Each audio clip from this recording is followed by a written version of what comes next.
Hello दोस्तों, आप सबका स्वागत है एक बार फिर से एस्ट्रो गुरु चैनल पर। मैं आप सभी के लिए आज एक और टैरो सेशन लेकर आया हूं और आज का विषय बहुत यूनिक है कि ईश्वर आपका साथ क्यों नहीं देते। यानी इस विषय का जो मतलब है वो ये है कि आपको जो लगता है कि ईश्वर आपका साथ क्यों नहीं देते, इस विषय पर ये टैरो रीडिंग बेस्ड है। ठीक है, यानी कि हमारी परसेप्शन कि ईश्वर हमारा साथ क्यों नहीं दे रहे, इस पर ही ये टैरो रीडिंग बेस्ड है। और आज की इस रीडिंग के लिए दो पाइल्स को बनाया गया है, दोनों के सिंबॉलिक्स आपकी स्क्रीन के ऊपर अब एक साथ दिखाए जा रहे हैं। दीपक पाइल नंबर 1 और धूप पाइल नंबर 2। पूजा की दो सामग्रियां आपके सामने आपकी स्क्रीन पर एक साथ, दोनों में से जो अच्छा लगे उसे अपनी पाइल मान लीजिए, यानी पाइल का सिंबॉलिक मानिए और अकॉर्डिंगली आज की रीडिंग को देखिए, ये आपके साथ रेजोनेट करेगी। ये जनरल रीडिंग है और टाइमलेस रीडिंग है, तो जब से आप इसे देख रहे हैं ये वहीं से आपके साथ रेजोनेट करना शुरू कर देगी। हर बार की तरह इस बार भी सभी पाइल्स के लिए टाइम स्टैम्प्स को डिस्क्रिप्शन और कमेंट सेक्शन दोनों जगह पर दे दिया गया है ताकि आपको सुविधा हो जाए। अपनी पाइल की रीडिंग पर डायरेक्टली पहुंचने के लिए टाइम स्टैम्प पर क्लिक कर दीजिए, वीडियो फास्ट फॉरवर्ड हो जाएगा और आप डायरेक्टली अपनी पाइल की रीडिंग पर पहुंच जाएंगे। जो लोग आज मुझसे पहली बार जुड़े हैं उन सभी का मैं एस्ट्रो गुरु चैनल पर बहुत बहुत स्वागत करता हूं। आप सभी इस चैनल को सब्सक्राइब जरूर करिए, बेल आइकन को भी प्रेस कर दीजिए, क्योंकि जब आप बेल आइकन प्रेस करते हैं तो नए वीडियोस की नोटिफिकेशन आपके फ़ोन पर आनी शुरू हो जाती है। और मेरे रेगुलर व्यूवर्स और सब्सक्राइबर्स, आप सभी के सहयोग और प्यार के लिए बहुत बहुत आभार। आगे बढ़ने से पहले आपको बता दूं कि मैं एक प्रोफेशनल एस्ट्रोलॉजर, एक प्रोफेशनल टैरो रीडर भी हूं। तो आपकी स्क्रीन पर ये नंबर जो आ रहा है इसके ऊपर आप संपर्क कर सकते हैं अगर आपको अपने लिए एक पर्सनल टैरो रीडिंग सेशन चाहिए या अपनी कुंडली आप मुझे दिखाना चाहते हैं। ये व्हाट्सएप नंबर है, तो इस पर आपको कॉल नहीं करना है, इस पर मैसेज करिए। मैसेज के थ्रू सारी इन्फॉर्मेशन मेरी टीम मेंबर आपको प्रोवाइड करेगी और आपकी हेल्प करेगी मेरे साथ आपके सेशन को बुक करने में। तो चलिए आज की रीडिंग को शुरू करते हैं और आपकी पाइल में मिलते हैं।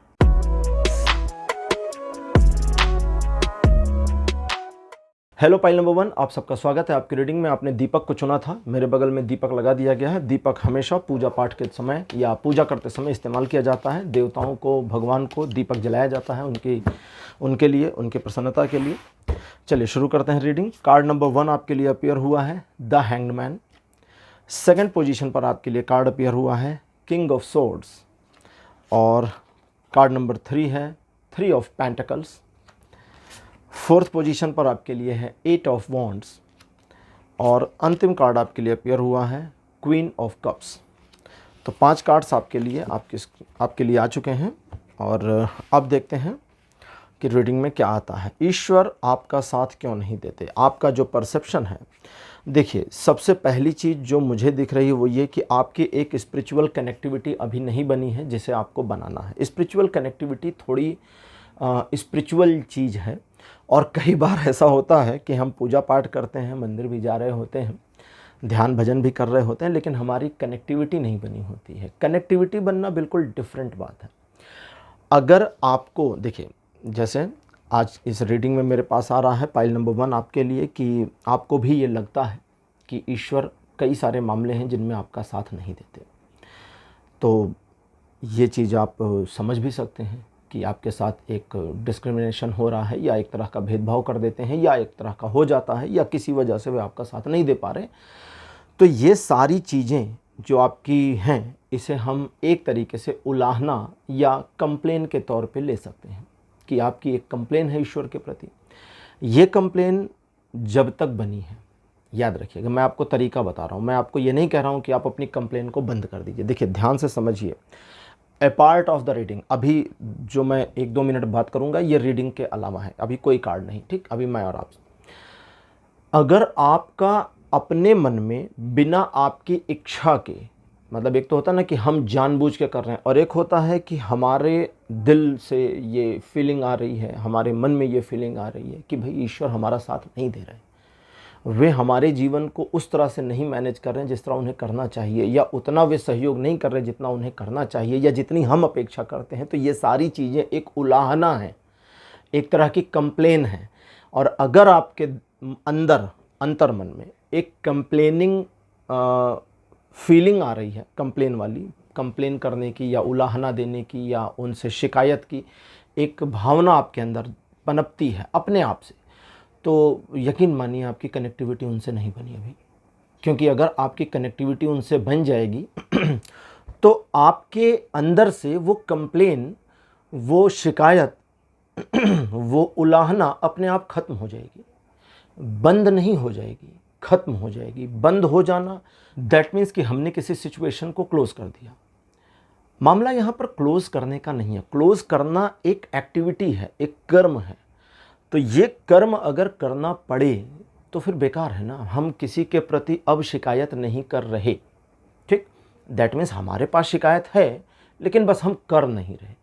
शिकायत का ना होना शिकायत का ख़त्म हो जाना, समाप्त हो जाना बहुत अलग एक्सपीरियंस है, बहुत अलग और बहुत बड़ी बात है। तो जब आपकी स्पिरिचुअल कनेक्टिविटी उनके साथ बनेगी, जब भी बनेगी, आप देखेंगे आपकी शिकायत ख़त्म हो गई। ज़रूरी नहीं आपके जीवन से समस्या ख़त्म हो जाए, ज़रूरी नहीं कि उनका जो सहयोग आपको कई मामलों में कमियां फील होती हैं वो हर बार सहयोग मिलने लगे। वो कमियां हमेशा लग सकती हैं, दिख सकती हैं, दूसरे लोग भी देख सकते हैं कि यार इसका इस मामले में ईश्वर साथ नहीं दे रहे, लेकिन आपकी कंप्लेंट ख़त्म हो जाएगी। क्यों? क्योंकि सिंपल सी बात समझिए ना कि ईश्वर ने ही हमें सब कुछ दिया, मानते हैं।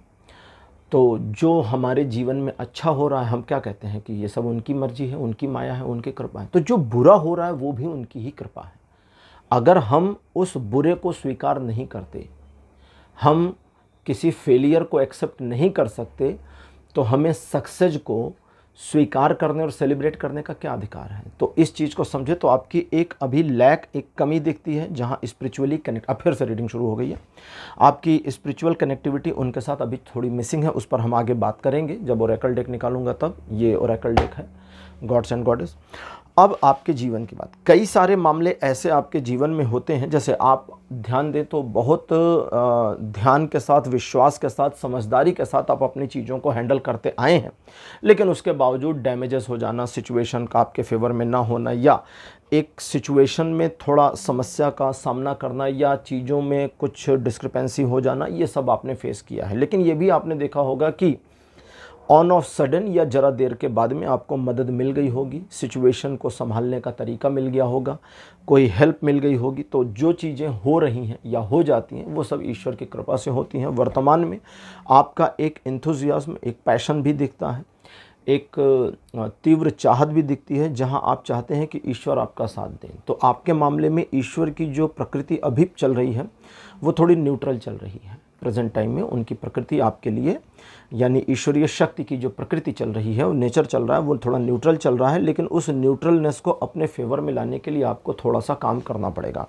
अब हम आज की ओरेकल डेक लेते हैं और देखते हैं कि ओरेकल डेक क्या इन्फॉर्मेशन देते हैं, और साथ ही साथ हम ये भी देखेंगे कि आपकी जो कनेक्टिविटी स्पिरिचुअली उनके साथ बननी है, उसमें जो अभी कमी या दोष रह गया है उसे ठीक कैसे करेंगे। उसके लिए मैं उम्मीद करता हूँ कि कोई ना कोई उपाय ज़रूर आपके लिए आ जाएगा। कार्ड नंबर 1 आपके लिए है मत्स्य, भगवान विष्णु का मत्स्य अवतार, ये उनका प्रथम अवतार था। सेकंड पोजीशन पर आपके लिए हैं माता दुर्गा। कार्ड नंबर 3 आपके लिए है शेषनाग। शेषनाग भगवान विष्णु इनके ऊपर शयन करते हैं और धरती को अपने फन पर स्थिर रखने का कार्य भी इनके ही जिम्मे पर है। श्री हनुमान 4th नंबर पर, और अंतिम कार्ड आपके लिए जो अपीयर हुआ है, दिस वन इज देव ऋषि नारद। ठीक है, नारद मुनि। गीता जब चलती है तो भगवान श्री कृष्ण कहते हैं कि देवर्षियों में मैं नारद हूँ, यानी कि जितने भी देवर्षि हैं, देवताओं में ऋषि, देवताओं में जो ऋषि हैं उनमें सनकादिक मुनि भी हैं, ठीक है, लेकिन नारद भी हैं। तो देव ऋषियों में नारद, क्योंकि नारद जी की महिमा बहुत अलग है और वे भगवान विष्णु के सबसे प्रिय भक्त हैं। खैर, अब मैं सबसे पहले इस चीज़ में देखते हैं कि ईश्वर आपका साथ क्यों नहीं देते। ईश्वर का साथ आपको इसलिए नहीं मिल रहा क्योंकि आपकी एक इंटरकनेक्टिविटी नहीं बनी है। जब आपकी एक इंटरकनेक्टिविटी उनके साथ बन जाएगी तो उनके साथ की चाहत, इंतज़ार वो ख़त्म हो जाएगा और आपके उनके बीच में एक ऐसी लय बन जाएगी जहाँ पर चीज़ें एक ऐसे सिचुएशन की ओर मूव करना शुरू कर देंगी जहाँ पर आपको उनके साथ की अपेक्षा और निराशा दोनों से ओवरकम करने में मदद मिलेगी। देखिए, हमें ईश्वर का साथ मिले या नहीं मिले, सवाल ये नहीं है। सवाल ये है कि क्या हम उनके साथ अपने की कनेक्टिविटी बना पाते हैं या नहीं। क्योंकि उनके साथ की आपकी जो कनेक्टिविटी है, जब ईश्वर के साथ आपकी कनेक्टिविटी बनती है तो उस कनेक्टिविटी में सवाल ये नहीं होता कि वे आपका साथ देंगे या नहीं देंगे। सवाल ये है कि क्या आप उनके साथ हैं या नहीं। ईश्वर हमारे साथ है, हम सभी ये सोचते रहते हैं, हम सभी का ये विचार होता है कि यार भगवान हमारे साथ है। लोग कई बार गर्व से कहते हैं कि मेरा भगवान मेरे साथ है, मेरा फला मेरे साथ है, मेरा ईश्वर मेरे साथ है, जो भी उसको नाम देते हैं। ठीक, सवाल ये गलत है या ये जवाब गलत है। सही सवाल या सही जवाब ये होना चाहिए कि क्या मैं ईश्वर के साथ हूँ। जैसे मैं कई बार ये बोल चुका हूँ कि ये पूरी दुनिया, ये पूरा ब्रह्मांड ईश्वर से आया है। ईश्वर से आया है का मतलब उन्हीं का एक अंश है। तभी तो गीता में श्री कृष्ण कहते हैं कि ये संपूर्ण ब्रह्मांड मेरे वृहद शरीर के एक अंश में, एक छोटे से हिस्से में समाया हुआ है। यानी कि अगर वे अपने उस विराट स्वरूप की बात करते हैं तो कहते हैं ऐसे ऐसे कई ब्रह्मांड मेरे शरीर के एक छोटे से हिस्से में समा सकते हैं, मेरे शरीर के छोटे से हिस्से में समा सकते हैं। दैट मीन्स कि this universe is part of my entire cosmic body. मेरी जो एक कॉस्मिक बॉडी है, जो एक स्वरूप है, ठीक है, जिसे हम कई बार निराकार ब्रह्म, साकार ब्रह्म कुछ भी कहें, उसी का हिस्सा है। वरना ये यूनिवर्स कहाँ से आया? ये यूनिवर्स कहीं बाहर से थोड़ी आया। इसका मटेरियल कहाँ से लाएंगे ईश्वर? कोई शॉपिंग सेंटर थोड़ी था कि भैया ज़रा 1 किलो यूनिवर्स देना बनाना है या 1 किलो मटेरियल देना मुझे यूनिवर्स बनाना है। ऐसा तो हो नहीं सकता ना। तो दैट मीन्स कि सब उनका ही है। ठीक, जो भी आप देखते हैं सब उन्हीं का हिस्सा है। तभी तो सनातन धर्म क्या कहता है? कहता है कण कण में भगवान है। कण कण, कण का मतलब होता है इन एवरी एटम। कण, कण का क्या मतलब होता है? कण का मतलब ये नहीं होता कि वो छोटा सा नन्हा सा चावल का दाना। नहीं नहीं नहीं, वो तो चावल का दाना है, वो कण नहीं है। चावल के दाने के टुकड़े हो जाएं, आसान भाषा में समझाता हूँ कण क्या है। चावल के दाने के कई टुकड़े कर दीजिए और उसे रख दीजिए। अब आप कहेंगे चावल के दाने के कई कण हो गए। ठीक, कण उससे भी छोटा पर्याय है। तो एटम, एटम में ईश्वर है, यानी हर एटम अपने में ईश्वर को समाहित किए हुए है, ये चीज़ है। तो आपकी उनके साथ कनेक्टिविटी बननी हो, उनकी आपके साथ तो बनी हुई है। अगर आप कहते हैं कि ईश्वर हमारे साथ कनेक्टिविटी कब बनाएंगे, तो उन्होंने तो बना रखा है ना, तभी तो आप चल रहे हैं। हम और आप चल कैसे रहे हैं भाई? सोचिए ना, कोई बैटरी तो लगी नहीं है। या अगर कोई एक पावर सोर्स हमारे साथ में कनेक्टिविटी बनाए है, जो हमारे शरीर में, हमारे अंदर प्राण ऊर्जा को संचालित किए है, तो वो ईश्वर है। तो उनकी कनेक्टिविटी हमसे बनी है, लेकिन हमारी उनके साथ बनी है या नहीं, सवाल ये है। तो आपकी कनेक्टिविटी में थोड़ी प्रॉब्लम, उसे ठीक करना है। उसे ठीक करने के लिए आपको एक छोटा सा कार्य करना है, जिसके बारे में श्री हनुमान कहते हैं कि आप जिनको मानते हैं, महर्षि वाल्मीकि के जीवन की कथा है कि वे पहले एक डाकू थे और जंगल में रहते थे, मतलब घात लगाकर बैठे रहते थे। उस जंगल से जो भी राहगीर गुजरता उसको लूट लेते थे। कई बार कुछ को मार भी दिया है, बहुत सारों को मार दिया था। ठीक है, जो ज़्यादा बीच बचाव करता, उत्तेजित होता तो उसको वो मार देते थे। और वे डाकू थे। एक बार उनको नारद मुनि मिल गए, तो नारद जी को भी लूटने का प्रबंध करने लगे। तो नारद जी ने कहा कि भैया मुझे लूटने से पहले बताओ तुम ये पाप कर किसके लिए रहे हो? तो उन्होंने कहा मैं पाप किसके लिए कर रहा हूँ? ये तो मैं अपने पूरे परिवार के लिए कर रहा हूँ। ठीक है, तो नारद जी फिर उस कहानी में, अब उसमें पूरा नहीं जाऊंगा, उस कहानी में था कि वे अपने परिवार से मिलकर आए। फिर उनको सत्य का एहसास हुआ कि मेरे पाप में तो कोई भागीदार नहीं। तो उन्होंने नारद जी के चरण पकड़ लिए कि भैया प्रभु बताइए, अब आप गुरु हैं मेरे, आप मुझे मार्गदर्शन दीजिए। नारद जी वाल्मीकि के गुरु, महर्षि वाल्मीकि के गुरु के पद पर हैं। तो उन्होंने कहा कि मुझे गुरु मंत्र दीजिए, मैं अपना उद्धार कैसे करूँ? तो उन्होंने कहा कि राम का नाम जपो, राम का नाम। महर्षि वाल्मीकि का जन्म भगवान राम से पहले हुआ था। ठीक, भगवान राम नहीं जन्मे थे उस समय तक। तो राम का नाम कहाँ से आया? भगवान विष्णु के 1000 नामों में एक नाम राम है। अगर आपको नहीं पता तो ये भी जानिए, भगवान राम का नाम विष्णु सहस्र नाम से लिया गया है, राम। भगवान राम से पहले एक और राम थे, उनको भी हम जानते हैं, वो भी भगवान विष्णु के ही अवतार थे। वे उनको हम परशुराम के नाम से जानते हैं। उनका नाम परशुराम नहीं रखा गया था, उनका नाम था राम। परशु मतलब फरसा लेकर चलने वाले व्यक्ति थे। तो परशु वाले राम से परशुराम हो गया था। ठीक है, तो राम का नाम जब उन्होंने जपना शुरू किया तो उस नाम जप से ही वे ऋषि और ऋषि से महर्षि और वेत्ता बन गए, ज्ञाता बन गए। 2 अक्षर के नाम ने उनके जीवन को परिवर्तित कर दिया। आपको बस यही करना है। जिस ईश्वर को आप मानते हैं, ठीक है, जैसे मान लीजिए आप भगवान विष्णु को मानते हैं, ठीक है, तो उनके नाम का जप, नाम जप क्या होता है? जैसे भगवान शिव के लिए क्या है? ओम नमः शिवाय। ओम नमः शिवाय मतलब भगवान शिव को मेरा नमस्कार है। ओम नमः शिवाय का जो शाब्दिक अर्थ होता है, ठीक। ओम नमो भगवते वासुदेवाय, भगवान वासुदेव को, जो भगवान विष्णु हैं, उनको मेरा नमस्कार है, इस तरह से, ठीक है। तो उनके नाम जप को आप रेगुलर करें, और ये नाम जप आपको 108 बार करना है प्रतिदिन। सुबह नहाने के बाद में नहा धो करके आइए, पूजा पाठ करिए और वहीं पर बैठकर 108 बार कर लीजिए। आप किसी चीज़ की माला ले सकते हैं। अगर माला लेनी है तो आपको रुद्राक्ष की लेनी है, ठीक है। रुद्राक्ष कोई भी हो, छोटा मोटा सा ले लीजिए, सिंपल सा। और अगर माला नहीं लेनी तो फिंगर्स पे काउंट कर लीजिए। बहुत सारे लोग 108 बार फिंगर्स पे भी काउंट करना जानते हैं, ठीक है, तो वो भी कर सकते हैं। अब ये जो नाम जप आप करेंगे, ये आपकी कनेक्टिविटी उनके साथ बनाता चला जाएगा। लेकिन आपकी कनेक्टिविटी उनके साथ आप क्यों बना रहे हैं, इसका पर्पज क्या है, इस कनेक्टिविटी के बनने से आपके जीवन में क्या बदलेगा, आपको क्या लाभ मिलेगा, ये सब भूल जाइए, समझ लीजिए।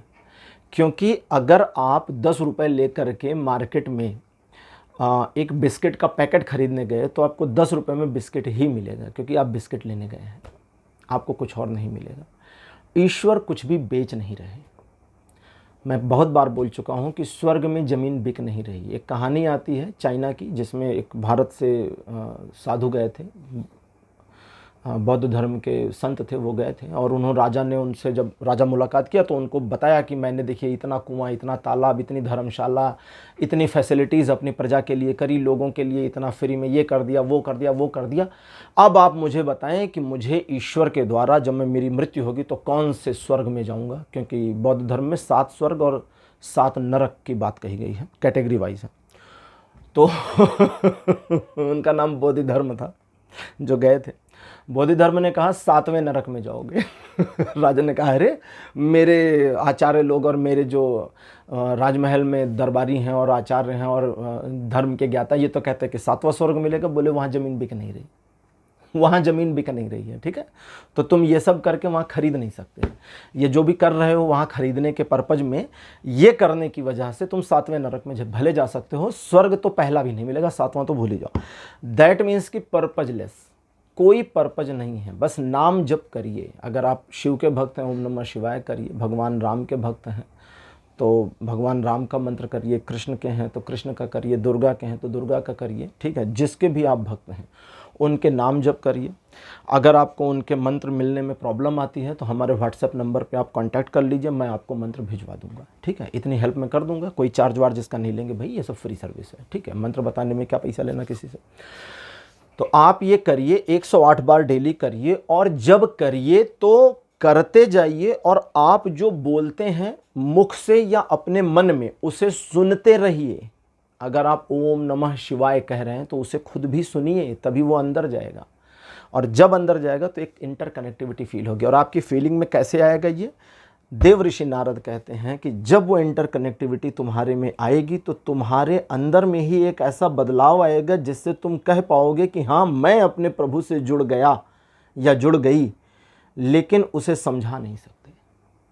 आपके मुंह में रसगुल्ला डाल दिया गया और आपके मुंह पे टेप लगा दिया गया या मुंह पे कपड़ा बांध दिया गया, ठीक। अब आपसे पूछा गया कैसा स्वाद आ रहा है, आप कैसे समझाइएगा बिना बोले कि स्वाद कैसा है?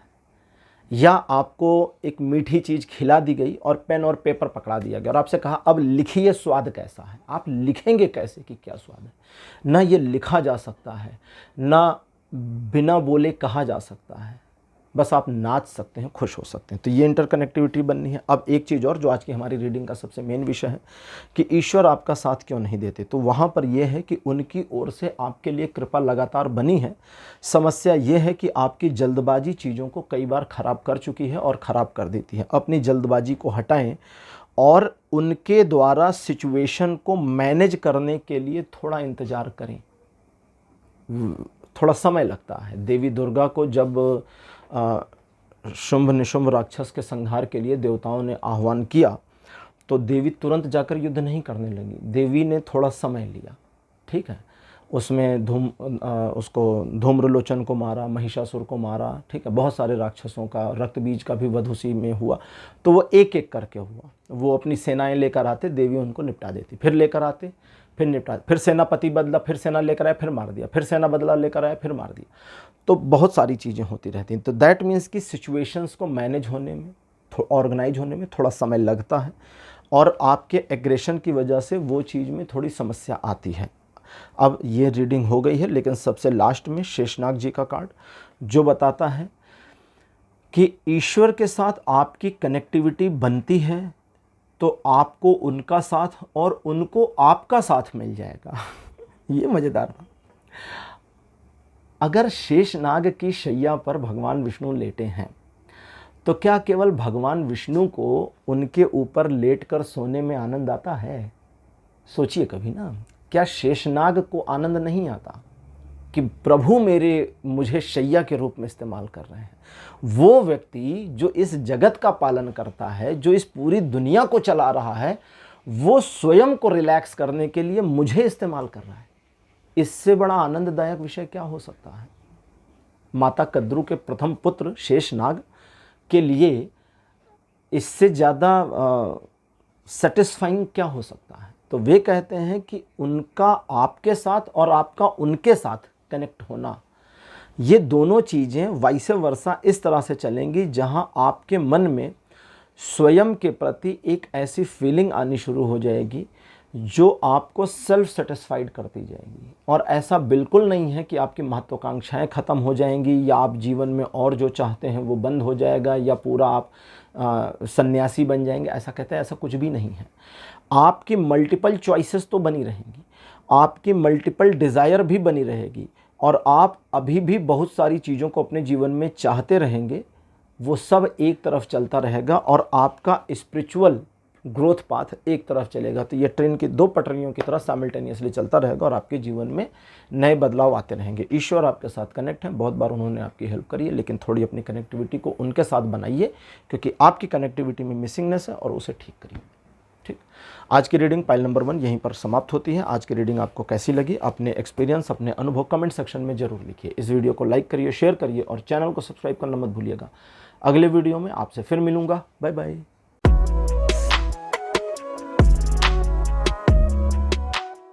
हेलो पाइल नंबर 2, आप सबका स्वागत है आपकी रीडिंग में। आपने धूप को चुना था, मेरे बगल में धूप लगा दी गई है। धूप पूजा के समय इस्तेमाल की जाती है, इसकी धुनी दी जाती है देवताओं को, देवियों को, और ये बहुत ही पवित्र मानी जाती है। चलिए आज की रीडिंग शुरू करते हैं और देखते हैं कि ईश्वर आपका साथ क्यों नहीं दे रहे। Card number 1, 7 of wands. Second position पर आपके लिए द स्टार। कार्ड नंबर 3 आपके लिए है 6 ऑफ सोर्ड्स। फोर्थ पोजीशन पर आपके लिए है द एम्प्रेस और अंतिम कार्ड आपके लिए है पेज ऑफ वॉन्ड्स। आज का हमारा विषय है कि ईश्वर आपका साथ क्यों नहीं दे रहे। तो इसमें जो छोटी सी डिस्टर्बेंस चल रही है वो डिस्टर्बेंस क्या है उसको समझें। सवाल ये नहीं है कि ईश्वर आपका साथ नहीं दे रहे, सवाल ये है कि क्या आपको सचमुच उनका साथ चाहिए। पाइल नंबर 2, क्या आपको सचमुच उनका साथ चाहिए या बस आप उनको इस्तेमाल करना चाहते हैं अपने किसी फ़ायदे के लिए। साथ और फ़ायदा दोनों में अंतर है। कई बार हम इस दुनिया में कुछ ऐसे लोग हैं जिनका इस्तेमाल करना चाहते हैं, जिनको हम यूज़ करना चाहते हैं अपने किसी काम को सेट करने के लिए कि हमारा फला काम हो जाए, इसमें ये व्यक्ति हमारी इतने मोमेंट के लिए मदद कर दे, उसके बाद बाकी ख़त्म। ठीक। और साथ एक अलग चीज़ है, जैसे आपके परिवारी जन आपके साथ होते हैं। कई बार ऐसा होता है कि किसी विषय पर हमारे मित्र, पड़ोसी, रिश्तेदार या बहुत सारे लोग हमें सहयोग कर देते हैं, सपोर्ट कर देते हैं। हमारा परिवार हमें सहयोग कर पाए या ना कर पाए, सपोर्ट कर पाए या ना कर पाए, बट साथ हमेशा रहता है। ठीक है। एक पिता अपने पुत्र को उसके जो पेपर होता है, एग्ज़ाम्स का पेपर होता है, उसमें वो क्या सहयोग कर सकता है? पेपर तो लिख नहीं देगा जा कर के। अगर एक कंडीशन लेते हैं कि मान लीजिए कि पिता की शिक्षा बहुत ज़्यादा नहीं है और बच्चा इंग्लिश मीडियम स्कूल में एक हाई फाई लेवल पर शिक्षा ले रहा है। मान लीजिए कि बच्चा बीएससी कर रहा है मैथमेटिक्स से, पिताजी को मैथमेटिक्स नहीं आती, तो क्या पिता कोई सहयोग कर सकता है? नहीं कर सकता। क्यों? क्योंकि उसे नहीं आती। लेकिन उस मोमेंट में भी जब एग्ज़ाम का प्रेशर बेटे पर या बेटी पर है, तो पिता उसके साथ हमेशा है, हमेशा उसके साथ है। वो साथ इंपॉर्टेंट है या सहयोग? सोच कर देखिएगा। आप कहेंगे साथ, मैं कहूँगा दोनों। ठीक है, मैं थोड़ा प्रैक्टिकल होना पसंद करता हूँ। दोनों की ज़रूरत है, सहयोग भी चाहिए और साथ भी चाहिए, क्योंकि साथ, पिता का साथ एक कॉन्फिडेंस को बनाएगा। लेकिन कुछ मोमेंट्स ऐसे हैं, कुछ ऐसे मामले जहाँ उसे सहयोग चाहिए, तो हो सकता है किसी ट्यूटर का सहयोग लग जाए, किसी कोच का सहयोग लग जाए, वो एक अलग चीज़ है। लेकिन वो कोच उस उतने मोमेंट, उस एग्जामिनेशन में उसको न सिर्फ सहयोग कर रहा है बल्कि साथ भी है। एग्ज़ाम ख़त्म, कोच का सहयोग वाला मामला तो फिर क्लोज हो गया, और साथ अब चूँकि अब वो बीएससी करके एमएससी में निकल गए या कहीं और चले गए या किसी जॉब में चले गए, तो अब कोच का साथ तो नहीं बनेगा, कोई मतलब नहीं बनता। तो आपको सहयोग चाहिए ईश्वर से या उनका साथ चाहिए? आप उनको इस्तेमाल करना चाहते हैं या उनके साथ इंटरकनेक्ट होना चाहते हैं? सवाल पहला ये है। तो यहाँ आपके लिए आता है कि कई ऐसे मामले हैं जहाँ आपको अपनी ज़रूरतों के वक्त सिर्फ उनका सहयोग चाहिए होता है और उनके साथ की या आपके उनके साथ की परवाह थोड़ी कम करते हैं। हालांकि आप जहाँ सहयोग वाली बात कहते हैं कि ईश्वर आपका सहयोग करते हैं, कुछ मोमेंट्स में आपका साथ दे देते हैं, तो भाई मैं आपको याद दिला दूं कि आपके जीवन के कई सारे मामले जो कि कुछ साल पहले एक बहुत ही डामाडोल डिसबैलेंस मोमेंट और सिचुएशन में हो गए थे, कुछ लोगों के लिए 3, कुछ के लिए 5 और कुछ के लिए 7 साल पुराना मामला है, और उस सिचुएशन में आपको लगा था सब खत्म और मेरे हाथ से पूरा सब निकल गया है, और उस सिचुएशन को भी ऑटो बैलेंस ईश्वर ने कर दिया था। सिचुएशन अपने आप घूमकर आपके पक्ष में आ गई थी, लेकिन उसके बावजूद समस्या यहाँ नहीं रुकी, या समस्या यहाँ पर सॉल्व नहीं हुई। समस्या वो हो गई जब आपको उस सिचुएशन के रिजॉल्व होने के बाद या सिचुएशन के ऑटो सेट होने के बाद आपको फिर से परेशानियों का सामना करना पड़ा। अब वो परेशानियों वाले मामले को क्या करें?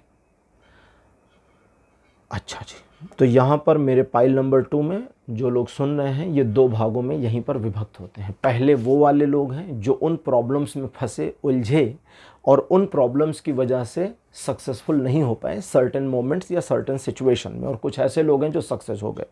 अभी पहले सक्सेस हो गए वाले की बात करते हैं, जो नहीं हुए उनकी बाद में करते हैं। ठीक, जो लोग सफल हो गए, अगर वे लोग थोड़ा पीछे घूमकर याद करें तो दूर बैठे, यानी कि इसको ऐसे समझें, उदाहरण से किनारे बैठे लग रहा था कि हमारी नाव पार नहीं होने वाली क्योंकि बाधाएं बहुत हैं, लेकिन जो नाव लेकर निकले वो पार पहुंच गए, और जो अनसक्सेसफुल रहे, आपने नाव उतारी ही नहीं नदी में, तो पार कैसे होते? अब आप कहेंगे बाधाएं बहुत ज़्यादा थी। अरे भाई जूझो तो, शुरू करते तो सिचुएशन ईजियर हो जाती। खैर, अभी वो सारी चीज़ें क्लोज हो गई, अब आप वर्तमान में हैं।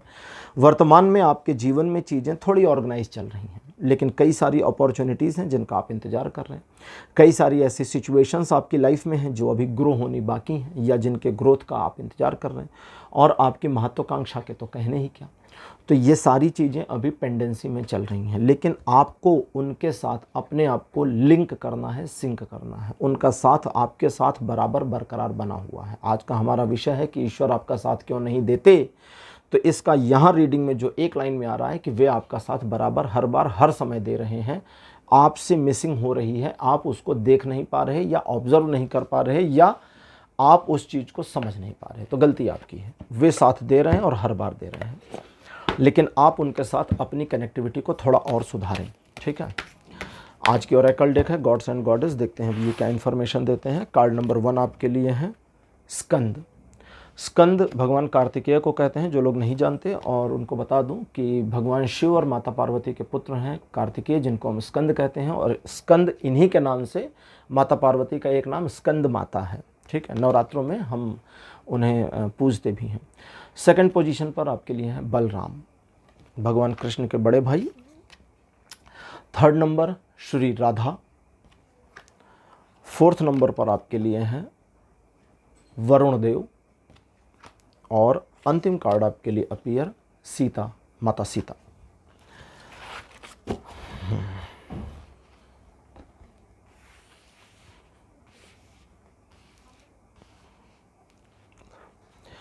आचार्य रजनीश का नाम आपने सुना होगा, उनको ओशो कहते हैं।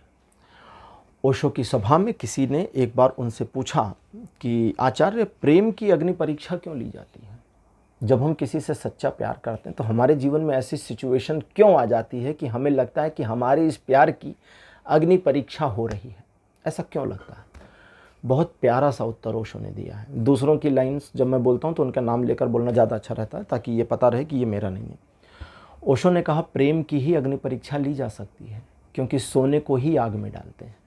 ठीक है, सोना ही आग में तब के निखरता है, फालतू चीज़ें नहीं, नकली चीज़ें नहीं निखर पाएंगी। अभी बताता हूँ वो क्यों कहा। अब सबसे पहले आज का हमारा विषय है कि ईश्वर आपका साथ क्यों नहीं देते। आप अपने आप को थोड़ा नम्र कर लें, विनम्र कर लें। जितना आप अपने आप को विनम्रता में लाएंगे, विनम्र आपको अपने जीवन में होना है, नहीं होना, दूसरों के साथ होना नहीं होना, यह आपकी अपनी चॉइस है, मर्जी आपकी, चाहे जितने रूड रहिए, चाहे जैसे पेश आइए, कोई लेना देना नहीं उसका आज की रीडिंग से। आपको ईश्वर के साथ अपनी विनम्रता को थोड़ा सेट करना होगा। जब आप उनके साथ अपनी कनेक्टिविटी बनाते हैं, पूजा करते हैं, मंदिर जाते हैं, ध्यान करते हैं, उनकी एक तरह से उनसे प्रार्थना इत्यादि करते हैं, तो उस मोमेंट में बी देयर हो जाइए, प्रेजेंट तो रहिए। आपकी जो प्रेजेंस है वो मिसिंग हो रही है। अगर आप सुबह सुबह कुछ अगरबत्ती, धूप बत्ती या दिया जलाकर भगवान को प्रणाम कर रहे हैं, तो उतनी देर जो 1-2 मिनट लग रहा है, या आप कोई स्तोत्र का जप पाठ कर रहे हैं, कोई मंत्र का जप कर रहे हैं, उतनी देर वहाँ उपस्थित रहें सशरीर और समन, अपने मन के साथ।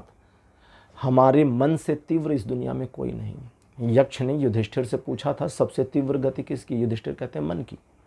ठीक है, युधिष्ठिर से केवल 5 या 6 सवाल नहीं पूछे थे जो टीवी सीरियल में दिखाते हैं, बहुत सारे सवाल पूछे थे उनसे। ठीक है, लेकिन वो 5-6 सवाल मुख्य थे, तो वो अलग बात है। तो मन को वहाँ पर रखना है, मन को ऑफिस में नहीं रखना, मन को किचन में नहीं रखना है कि भगवान की पूजा जल्दी करो, चाय मेरी उबलने वाली है, फिर कोई फ़ायदा नहीं है ना, फिर पहले चाय पी लो, उसके बाद पूजा कर लो। ठीक, तो मन को वहाँ रखें, क्योंकि मन जब आपका वहाँ रहेगा तो उस रहने में आपके अंदर कुछ बदलाव आने शुरू हो जाएंगे। आपके अंदर का जो बदलाव है वो ईश्वर के साथ आपकी इंटरकनेक्टिविटी को एक फीलिंग्स के लेवल पर ले जाता है, जहाँ ईश्वर आपके लिए दूसरा नहीं होता। कथा कहती है कि जब भगवान राम के अवतार का चैप्टर क्लोज हो गया और अगले 4 युगों के, अगले 4 चतुर्युग के बाद, चूँकि 24वें त्रेता में राम आए थे और 28वें द्वापर में श्री कृष्ण का जन्म हुआ, तो जब कृष्ण के रूप में भगवान विष्णु को अवतार लेना था तो शेषनाग को भी साथ में जाना था, छोटा भाई बनकर। जैसे पिछली बार छोटा भाई लक्ष्मण बनकर आए थे, तो शेषनाग ने कहा कि देखिए इस बारी ना मुझे पहले जाने दीजिए, मैं बड़ा रहूँगा, आप छोटे रहेंगे, अगर आप बुरा ना माने तो उन्होंने कहा क्यों? बोले पिछली बार मैं छोटा था, आप बड़े थे, तो आपकी हर आज्ञा मानना मेरा धर्म था और मैं कुछ कर नहीं सकता था। मैं होता तो आपको वन नहीं जाने देता। इस बार मैं बड़ा भाई बन के जाऊँगा, तो मेरी आज्ञा आपका धर्म होगा मानव अवतार में कि आप मेरी आज्ञा का पालन करें, तो मैं आपको थोड़ा सा मैनेज रखूँगा। तो उनका ठीक है, चले जाओ। तो बलराम के रूप में वो पहले जन्म लिए और उसके बाद श्री कृष्ण आए। तो महाभारत की कथा जब चलती है तो उसमें बहुत जगहों पर है जहाँ श्री कृष्ण को बलराम इन्फोर्स करते थे, मेरी बात मानो, अपनी बात मनवा लेते थे। वो अलग बात है कि भगवान कृष्ण इस अवतार में एक ऐसे स्वरूप में थे जिस स्वरूप में वे ऐसे प्रपंच कर देते थे कि बलराम जी उनकी बात मानने को विवश हो जाते थे, वो दूसरी बात है। लेकिन शेषनाग ने बड़े भाई होने के लिए क्यों जिद करी, उसके पीछे अगर ध्यान दें तो उनका सिर्फ निस्वार्थ प्रेम था, प्रभु के लिए उनका प्रेम था और कुछ नहीं था। क्योंकि वन में पिछली बार जब राम के रूप में आए थे तो वन में भटकते हुए जंगल में जो कष्ट उन्होंने और माता लक्ष्मी ने सीता के रूप में उठाए, भाई मानव रूप में थे तो स्वाभाविक बात है कष्ट लगेंगे। जैसे रामायण में एक कहानी आती है कि भगवान राम जब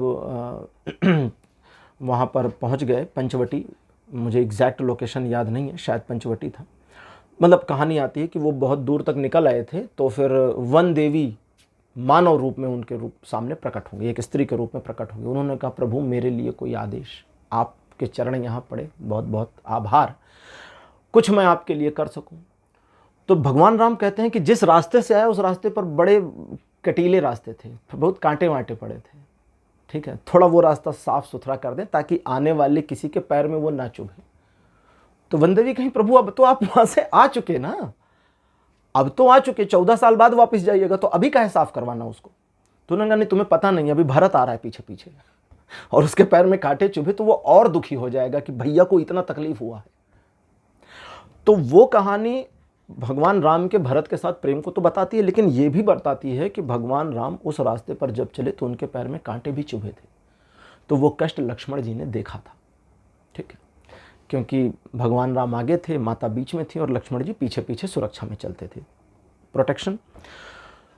तो अगली बार मानव रूप में प्रभु को वो कष्ट ना सहने पड़े, इसलिए वे बड़े भाई बनकर जाना चाहते थे। तो ये प्रेम था। तो आपकी उनके साथ एक फीलिंग्स जब तक नहीं जुड़े तब तक आप, जैसे आपका एक एग्रेशन दिखता है कि भाई इस वाले मामले पर मुझे डिवाइन सपोर्ट चाहिए, ईश्वर मेरा साथ दें, मेरे साथ ईश्वर की कनेक्टिविटी बने, हर बार बनती है, हर बार साथ देते हैं, आपकी चीज़ों को रीऑर्गेनाइज कर देते हैं और वो चीज़ें रीऑर्गेनाइज मोस्टली होते हैं जिनको आप डैमेज कर देते हैं। तो इससे आप देख सकते हैं कि उनका साथ आपके लिए बना हुआ है, लेकिन आपका उनके साथ नहीं बना हुआ। तो आपकी कनेक्टिविटी को ठीक करना है और इसके लिए आपको जो करना है उसमें आपको थोड़ा सा उनका ध्यान करना है। वरुण देव कहते कहते उनका ध्यान करें।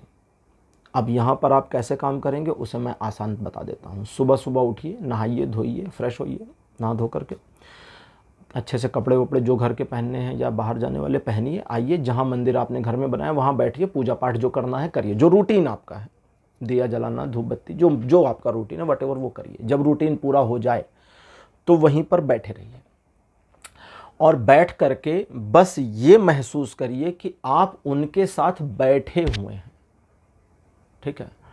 आचार्य शंकराचार्य के जीवन को जब पढ़ा जाए तो उसमें एक जगह पर आता है जहाँ पर शंकराचार्य कहते हैं कि बैकुंठ में श्री हरि के चरणों में बैठने का सौभाग्य मिले, मोक्ष किस मूर्ख को चाहिए, मुझे नहीं चाहिए।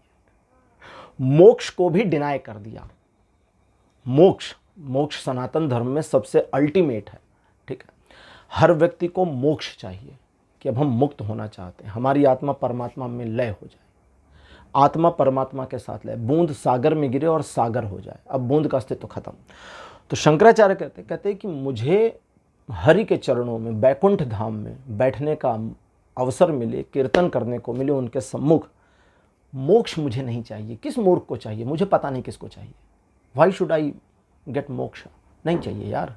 वैकुंठ में उनके साथ कैलाश पर शिव के गणों में सम्मिलित होने का मौका मिल जाए, बस इतना काफ़ी है। फिर मोक्ष काहे को चाहिए, मोक्ष नहीं चाहिए, मुझे भी नहीं चाहिए, दैट्स इट, खत्म। तो वरुण देव कहते हैं कि उनके सानिध्य में बैठिए। अब जब उनके सानिध्य में बैठेंगे तो माता सीता का कार्ड कहती हैं कि अब जब तुम बैठ जाओगे तो तुम्हारे भीतर से कुछ समाप्त होना शुरू हो जाएगा और वो जो समाप्त होगा वो सिलसिलेवार प्रक्रिया में होता जाएगा और तुम शुद्ध होते चले जाओगे। तो सीता जी जो कहती हैं उसको मैं एक्सप्लेन करता हूँ। वे कहती हैं कि जब आप उनके साथ बैठेंगे और उस बैठक में आप इंटरकनेक्टिविटी बनते हुए देखेंगे, आपको सिर्फ सानिध्य में बैठना है। ये बैठना बिल्कुल वैसा है जैसे आपकी मम्मी बैठी हैं और आप अपनी मम्मी के बगल में जाकर बैठ जाएं, कुछ बोले नहीं, तो आप सिर्फ बैठे होंगे। कोई दूर से देखेगा तो क्या कहेगा, आप अपनी मम्मी के साथ बैठे हैं, आप अपनी पत्नी के साथ बैठे हैं, तो वो भी ऐसे ही हुआ, कुछ बोलिए नहीं, सिर्फ एक एग्जाम्पल दे रहा हूँ। तो ईश्वर के साथ बैठ जाइए, एक मोमेंट है, बस बैठिए और कुछ नहीं करना, ना उनका ध्यान करिए, ना जपिए, ना स्तोत्र पढ़िए, बस बैठिए। ये बड़ा मुश्किल काम है जो मैं आपको बता रहा हूँ ना, ये आसान नहीं है, करके देखिएगा। जब आप बैठेंगे तो दिमाग आपका वहाँ चला जाएगा, वहाँ चला जाएगा, ऊपर चला जाएगा, इधर चला जाएगा, भागेगा आपका मन, आप पकड़ पकड़ के लाएंगे, थोड़ा समय लगेगा। उनके साथ बैठने में, जब आपको ये फीलिंग में आना शुरू हो कि सचमुच आप उनके साथ बैठे हैं, आंखें बंद रखिए, आंखें बंद रखिए, खोलिएगा नहीं। और जब वो फीलिंग्स में आना शुरू होगा तो अगली फीलिंग आपकी होगी कि आपके भीतर से कुछ नष्ट हो रहा है, जो भी मैल है, धूल है, जो नकारात्मक है, सब नष्ट होता चला जाएगा स्वयं ही। कैसे नष्ट होगा? भगवान विष्णु के बारे में कहते हैं कि अगर आप भगवान विष्णु का एक बार दर्शन मात्र कर लें, ठीक, या कोई भगवान विष्णु को सिर्फ देख ले, तो उनकी अपनी स्पिरिचुअल एनर्जी का ऑरा इतना विकराल और इतना विशाल है कि तत्क्षण उसी समय आपके सारे पाप नष्ट हो सकते हैं। सारे पाप, जो कुछ भी आपने पाप किए हैं, हरि को देखने के बाद फिर पाप कहाँ बचेंगे? अगर हरि भगवान को देखने के बाद, उनका दर्शन करने के बाद भी आपके अंदर पाप बचा रह जाए तो फिर क्या फ़ायदा उनका? फिर आपने उनका दर्शन नहीं किया, फिर आपने उनका दर्शन नहीं किया। आपने सिर्फ अपने अहंकार के आवरण को चढ़ा करके उनको देख भर लिया, ठीक है।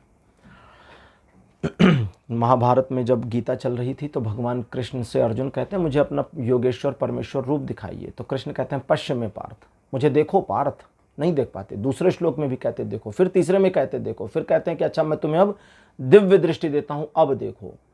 दिव्य दृष्टि एक एडिशनल सपोर्ट था, इसको ऐसे समझें बोलचाल की भाषा में कि दिख नहीं रहा तो उन्होंने कहा ये चश्मा लगा ले भाई तब दिखाई पड़ेगा। तो उन्होंने वो चश्मा लगा लिया, उदाहरण के तौर पे समझा रहा हूँ। तो चश्मा लगा लिया तो देखा, चश्मा हटाओ दिखना बंद। दिव्य दृष्टि दी तब देख पाए। तो वो देखना एक तरीके से देखना भी हुआ और नहीं भी देखना हुआ, ठीक है। लेकिन वहाँ पर अब चूंकि अर्जुन उनके डिस्पेल थे, शिष्य के रूप में थे, तो अर्जुन की इंटरकनेक्टिविटी बन चुकी थी। और जब इंटरकनेक्टिविटी बन गई तो अर्जुन की दृष्टि क्लियर हो गई। दृष्टि क्लियर हो गई का मतलब वो जो दिव्य दृष्टि दी थी वो बस इनिशियल लेवल पर दी थी, ठीक है। लेकिन अब आगे जब चलती हैं चीज़ें तो फिर वो इंटरकनेक्टिविटी बन गई थी। तो आपके अंदर से कुछ हटना शुरू हो जाएगा, आपके अंदर से कुछ घटना शुरू हो जाएगा और आपके अंदर कुछ प्योरिटी आनी शुरू हो जाएगी जो आपके विज़न को क्लियर करती जाएगी और आपके अंतर्मन को क्लियर करती जाएगी। ईश्वर का साथ आपके लिए बना हुआ है लगातार, और आगे जो आपके महत्वाकांक्षाएं हैं उस पर धीरे काम करें, इत्मीनान से करें, और कुछ बदलाव आप करिए और कुछ ईश्वर को करने के लिए थोड़ा इंतज़ार करिए। चीज़ें आपके पक्ष में, फेवर में, पॉजिटिविटी में बनी हैं और जो उपाय आपको बताया इसे करिए और लाभ उठाइए। पाइल नंबर 2 आपकी रीडिंग आज यहीं क्लोज हो रही है। आज की रीडिंग आपको कैसी लगी, अपने एक्सपीरियंस, अपने अनुभव कमेंट सेक्शन में ज़रूर लिखिए। इस वीडियो को लाइक करिए, शेयर करिए और चैनल को सब्सक्राइब करना मत भूलिएगा। अगले वीडियो में आपसे फिर मिलूँगा। Bye bye.